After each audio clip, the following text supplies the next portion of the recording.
অসমত চলিছে এখন বৃহৎ বজাৰ আৰু এই বৃহৎ বজাৰখনৰ কাৰণেই বহু লোকে প্ৰাণ হেৰুৱাব লগা হৈছে এনেধৰণৰ ঘটনাও হৈছে আমি আজি উপস্থিত আছোঁ তিনিচুকীয়াৰ জাগুনৰ 8 মাইলত অৱস্থিত সোবাৰ লাইফ নিচামুক্তি কেন্দ্ৰত যিখন নিচামুক্তি কেন্দ্ৰত বৃহস্পতিবাৰে সন্ধিয়া 11জনকৈ লোকে ইয়াৰ পৰা পলাই যাবলৈ সক্ষম হৈছে আৰু 3জন লগে লগে একেদিনাই বৃহস্পতিবাৰে নিশাই উদ্ধাৰ কৰা হয় যদিও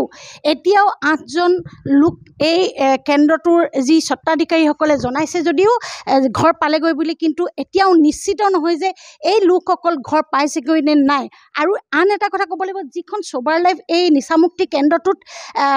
সকলোতকৈ ডাঙৰ এটা প্ৰশ্ন উঠিছে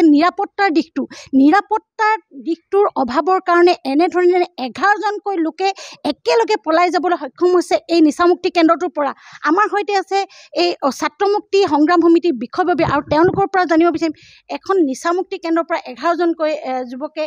পলাই যাবলৈ সক্ষম হৈছে কি ক'বা সব প্ৰথম কথাটো হ'ল যে সোবাৰ লাইফ ফাউণ্ডেশ্যন এই ফাউণ্ডেশ্যনত মানুহ পলাই যোৱা ঘটনাটো আজি প্ৰথমবাৰ নহয়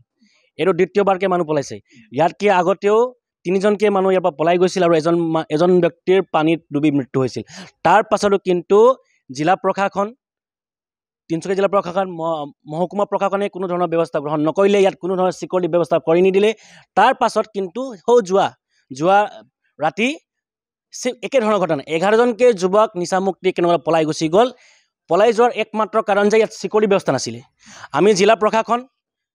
আমাৰ আয়ুক্ত স্বপ্নীল পাল ডাঙৰীয়া লগতে আমাৰ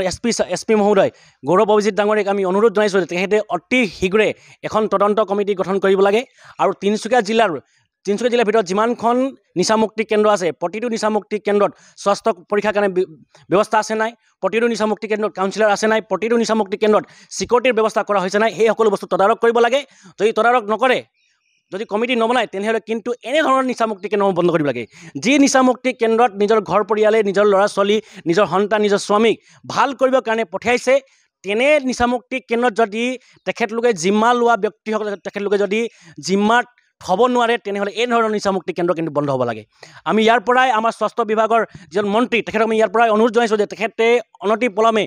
জিলা আয়ুক্তসকলক তেখেতলোকে নিৰ্দেশ দিয়ক যে প্ৰতিটো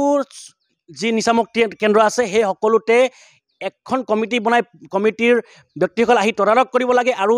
উচিত এটা বস্তুলৈ আহিব লাগে যে যিসমূহ চিকিউৰিটি চিষ্টেম নহ'ব সেইবিলাক কিন্তু বন্ধ হ'ব লাগিব তাৎপৰ্যপূৰ্ণ কথাটো হৈছে এইখন নিচামুক্তি কেন্দ্ৰৰ যি 11জনকৈ যুৱক তেওঁলোকৰ 2জনৰ দেহত আছিলে HIV পজিটিভ আৰু এজন প্ৰথম দিনাই উদ্ধাৰ হ'ল যদিও আনজন এতিয়াও কিন্তু উদ্ধাৰ হোৱাৰ নিশ্চিত তথ্য নাই এই যি সোবাৰ লাইফ ফাউণ্ডেশ্যনৰ যি স্বত্বাধিকাৰী বা তেওঁ আহিছে আজি দেৱীনা বৰা তেওঁ এই স্থানত উপস্থিত আছে কিন্তু সাংবাদিকৰ আগত তেওঁ আহি সাহসেৰে যে যুৱককেইজন ঘৰ পালেগৈ সেই নিশ্চিত তথ্য দিয়াৰ পৰা বিৰত আছে তেওঁ সাংবাদিকৰ আগত মুখ উলিয়াবলৈ বেয়া পাইছে আৰু এই নিচামুক্তি কেন্দ্ৰটোত যিহেতু যিকেইজন পলালে তেওঁলোকৰ এই 8জনৰ ভিতৰত যিকেইজন এতিয়াও উদ্ধাৰ হোৱা নাই নিশ্চিত তথ্য নাই উদ্ধাৰৰ এই যিকেইজন পলালে তেওঁলোকৰ ভিতৰত এজন HIV পজিটিভ ৰোগী এতিয়াও কিন্তু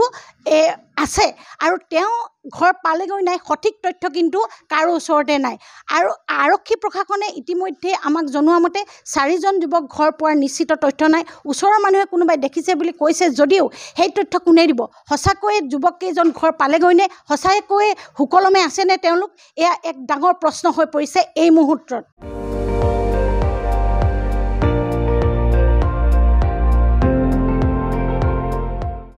আপুনি চাই আছে ND24